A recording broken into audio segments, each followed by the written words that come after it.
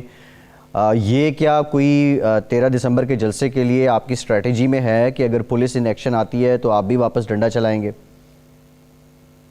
جی بالکل, ہماری کوئی ایسی اسٹریٹجی نہیں ہے. یہ پرامن تحریک ہے, 5 جلسے عوام کے سامنے ہیں. مجھے کسی کو بتانے کی ضرورت نہیں ہے کہ گجرانوالہ, کوئٹہ, پشاور, پھر ملتان, یہ ان سب جگہوں پر پرامن پی ڈی ایم کے اجتماع ہوئے ہیں. جتنا بھی تشدد ہوا ہے, چاہے وہ گجرانوالہ میں ہوا تھا, ابھی ملتان میں کرنے کی کوشش کی گئی ہے, وہ حکومت کی طرف سے ہوا ہے. ڈنڈے حکومت نے مارے ہیں, اور یہ ڈنڈے جو ہیں اس کی تاریخ پی ٹی آئی کی ہے, جنہوں نے, میں یاد کرا دوں آپ کے ناظرین کو, اسلام آباد پولیس کو ڈنڈے مارے تھے, جو سیکریٹریٹ کے محافظین تھے اس کو ڈنڈے مارے تھے, جنگلہ گرایا تھا پارلیمان کا, پاکستان ٹیلی ویژن پر ڈنڈے پکڑ کر قبضہ کیا تھا.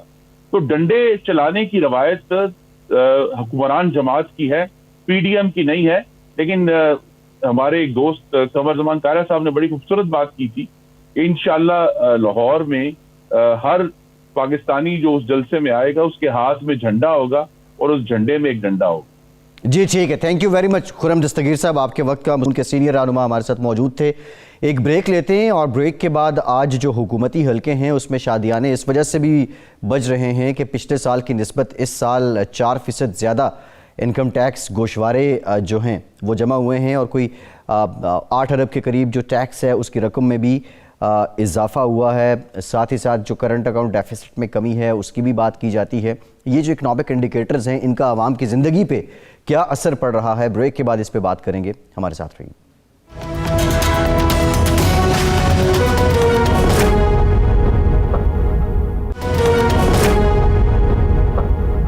بریک کے بعد ایک بار پھر سے آپ کو خوش آمدید کہیں گے. بریک میں ہمیں جوائن کیا ہے پاکستان کے ماہ ناز ماہر معیشت ہیں ڈاکٹر فاروق سلیم صاحب نے. ڈاکٹر صاحب thank you very much for joining اس. ڈاکٹر صاحب, ایک خبر ہے جس کو لے کے حکومتی حلقوں میں شادیانے بھی بج رہے ہیں.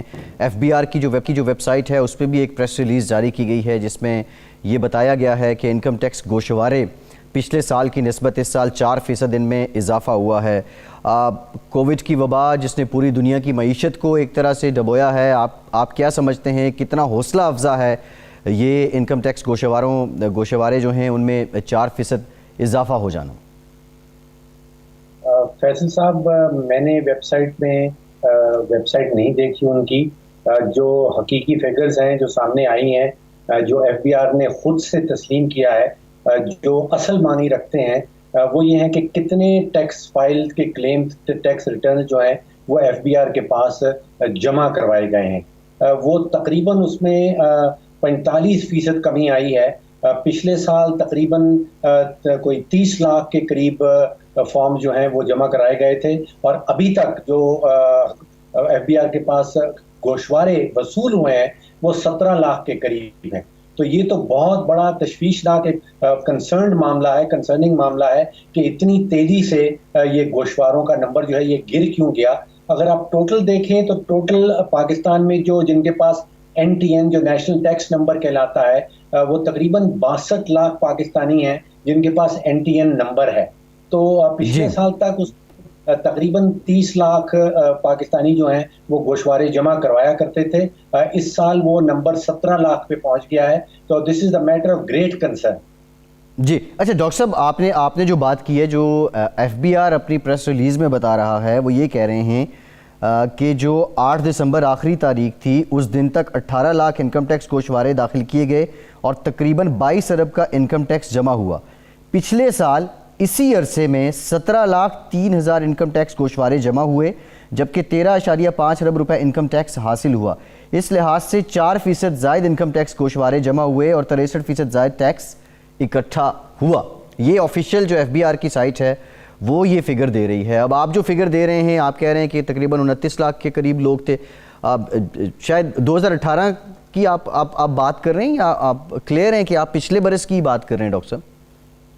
بالکل بالکل کلیئر ہوں، اور اس میں شاید ٹائم فریم کو کچھ اس میں شاید کچھ دھوکہ دیا جا رہا ہے یا اس کو صحیح بتایا نہیں جا رہا. جو فگر دیکھنی ہے آپ نے، آپ بھی اپنے سورسز پہ چیک کر سکتے ہیں، یہ سب جگہ چھپی ہوئی ہے کہ جو انکم ٹیکس ایئر 2020 کہلاتا ہے، یعنی کہ 2020 کا جو سال ہے ٹیکس ایئر اور کیلنڈر ایئر دونوں فرق چلتے ہیں.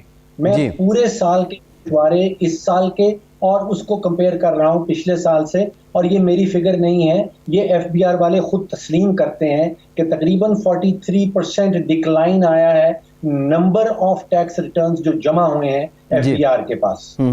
ٹھیک ہے ڈاکٹر صاحب. اچھا، ایک اور معاملہ ہے کرنٹ اکاؤنٹ ڈیفیسٹ، اس میں بڑی کمی ہوئی ہے اور بارہا حکومت جو ہے وہ اس کو لے کے اس کا خاصا پرچار بھی کرتی ہے، عوام کو بتاتی بھی ہے. ایک تو یہ بتا دیں یہ کرنٹ اکاؤنٹ ہوتا کیا ہے، اور دوسرا یہ بتا دیں یہ عام لوگوں کی زندگی میں، آپ کی زندگی، میری زندگی، ان کے ساتھ یہ کیسے ایسوسیٹ ہے، اس کا کیا اثر پڑتا ہے؟ یہ فیصل صاحب اصل سوال کا جو حصہ ہے، جو آپ کا دوسرا والا حصہ ہے، وہ زیادہ امپورٹنٹ ہے. ریلی کرنٹ اکاؤنٹ آپ سمجھنا چاہتے ہیں، اگر سمجھنا چاہتے ہیں تو براڈلی کچھ یہ ہے کہ پاکستان کا جو دنیا بھر کے ساتھ تجارت ہے، ہم کتنی ایکسپورٹ کرتے ہیں، کتنی امپورٹ کرتے ہیں، اس کا جو نیٹ نکلتا ہے، وہ خسارہ ہے، وہ فائدہ ہے، وہ دیکھا جاتا ہے. اب دیکھیے، ایک ہے معیشت دانوں کی معیشت، وہ معیشت دان بیٹھ کے کئی گھنٹے کرنٹ اکاؤنٹ ڈیفیسٹ کے اوپر بحث کر سکتے ہیں. یہ کہا جائے گا کہ یہ جو کرنٹ اکاؤنٹ کا خسارہ کم ہوا ہے، کیا یہ حکومتی پالیسی کے نتیجے میں ہوا ہے یا وہ کووڈ آنے کی وجہ سے ہوا ہے، کیا پاکستان کے لیے یہ بہتر ہوا ہے. تو آپ معیشت دانوں کی معیشت چھوڑ دیں، معیشت دان تو بحث کرتے رہیں گے. اصل سوال جو آپ نے کیا ہے کہ عام آدمی کی معیشت کا کیا حال ہے. دیکھیے، عام آدمی کی معیشت کا یہ کرنٹ اکاؤنٹ ڈیفیسٹ سے قطعاً کوئی تعلق نہیں ہے. عام آدمی کی معیشت میں آپ کو بتاؤں صرف 3 چیزوں کے ارد گرد گھومتی ہے، وہ ہے آٹا، وہ ہے چینی، اور وہ ہے بجلی کا بل جو آپ کے گھر آتا ہے. دیکھیے، آپ کو معیشت دان نہیں چاہیے آپ کو سمجھانے کے لیے کہ بھائی آپ کی معیشت بڑی اچھی جا رہی ہے یا بڑی بری جا رہی ہے. آپ اپنے کیمرے مین جو آپ کے سامنے کھڑا ہے اس کو بلا لیجئے، کو پتا ہے کہ اس کی معیشت بری جا رہی ہے یا اچھی جا رہی ہے. پاکستان کی 73 سالہ تاریخ میں آپ کو 2 سال کا کوئی بھی ایسا پیریڈ نہیں ملے گا جس میں آٹے کی قیمت میں تقریباً 100% اضافہ ہو جائے. یعنی کہ 2 سال پہلے، 2.5 سال پہلے جب پی ایم ایل این کی حکومت تھی، 35 روپے کلو آٹا تھا، اب وہ 70-75 پہ پہنچ گیا. اسی طرح چینی 55 روپے سے 110-115 پہ پہنچ گئی تھی، اب 15-20 روپے پھر سے نیچے آ گئی ہے. بجلی کا بل، اگر آپ اپنے گھر کا بجلی کا بل نکال کے دیکھیں تو 2 سال پہلے آپ کو 1 یونٹ تقریباً 10-10 روپے کا پڑ رہا تھا، آج وہ 18-19 روپے کا ہے. تو تقریباً 100% اضافہ آٹے کی قیمت میں، 100% اضافہ چینی کی قیمت میں، تقریباً 100% اضافہ بجلی کی قیمت میں. یہ ہے عام آدمی کی معیشت. اچھا ڈاکٹر صاحب، یہ جو کتابوں میں لکھی معیشت ہے جس کے بارے میں کہا جا رہا ہے کہ وہ بہتر ہو رہی ہے، اور ایک جو حقیقی معیشت ہے جو عام لوگوں کی زندگی پہ جس کا اثر ہے، اب اگر کتابوں میں لکھی معیشت بہتر ہو رہی ہے، اس کے ثمرات عام لوگوں تک اگر نہیں پہنچ رہے تو اس میں مسئلہ کیا ہے؟ کیا کوئی سازش کر رہا ہے؟ کیا پالیسی سازی کا فقدان ہے؟ یا جو انتظامیہ ہے جس نے گورننس کو بہتر کرنا ہے وہ نہیں کر پا رہی ہے؟ فیکٹرز کون کون سے انوالو ہیں کہ عام لوگ ان ثمرات سے محروم ہیں؟ اچھا سوال ہے فیضل صاحب، آپ نے فیکٹرز کا ذکر کیا. فیکٹرز کا مطلب آپ ایسے سمجھ لیجئے کہ جنگل میں 1000 درخت لگے ہیں اور جنگل میں آگ لگی، ان میں سے کوئی 2 یا 4 درخت آپ چن لیتے ہیں جو ابھی بھی گرین ہیں، ان میں آگ نہیں لگی، اور آپ وہ عوام کو دکھائیں کہ دیکھیے جنگل میں تو آگ ہی نہیں لگی، صرف ایک یا 2 صحیح والے درخت دکھانے کی نوعی. یہاں پہ یہ ہو رہا ہے جس کو ہم کہتے ہیں سلیکٹڈ انڈیکیٹرز، یعنی کہ آپ ایسے اشاریہ اٹھا لیتے ہیں جو کہ آپ کو دکھاتے ہیں کہ بہتری آ رہی ہے. کبھی بتایا جاتا ہے کہ سٹاک مارکیٹ چڑھ رہی ہے، جس مہینے چڑھ رہی ہوتی ہے اس مہینے سٹاک مارکیٹ کی فگر دکھا دی جاتی ہیں کہ دیکھیں پوری معیشت ٹھیک جا رہی ہے. اگلے مہینے جب سٹاک مارکیٹ گر جاتی ہے، کرنٹ اکاؤنٹ ڈیفیسٹ بہتر آ جاتا ہے تو کرنٹ اکاؤنٹ ڈیفیسٹ کو اٹھا لیا جاتا ہے. اصل اگر آپ نے دیکھنا ہے بنیادی معیشت دیکھنی ہے تو جی ڈی پی گروتھ دنیا بھر میں معیشت دان اگری کرتے ہیں کہ جی ڈی پی گروتھ ہمیں بتائیے کیا ہو رہی ہے. 2 سال پہلے 5.8% تھی, کورونا آنے سے پہلے ہی وہ ڈائیو کر گئی تھی 1.9 پہ, اور پھر آپ اندازہ کیجئے, میں پریشان اور حیران ہو جاتا ہوں کہ تقریباً 68 ایئر ہسٹری, یعنی کہ 70 سال پہلے یا 68 سال پہلے پاکستان کی معیشت منفی میں گئی تھی, مجھے یاد ہے کہیں 1952 میں. اس کے بعد 68 ایئرز میں کبھی بھی پاکستان کی معیشت منفی نہیں گئی, اور وہ لاسٹ ایئر منفی گئی ہے -0.4. تو یہ وہ لب لباب اگر آپ جاننا چاہتے ہیں معیشت کا, تو وہ آپ کو جی ڈی پی گروتھ بتاتی ہے. اب جی ڈی پی کے نتیجے میں غربت بھی آتی ہے اگر وہ نیچے جا رہی ہے, بے روزگاری آتی ہے. یہ 2 چیزیں ہیں جو عام آدمی کی معیشت ہے, بے روزگاری اور غربت. بہت شکریہ آپ کے وقت کا, آپ موجود تھے. آج کے پروگرام سے اتنی. فیصل عباسی کو اجازت دیجیے.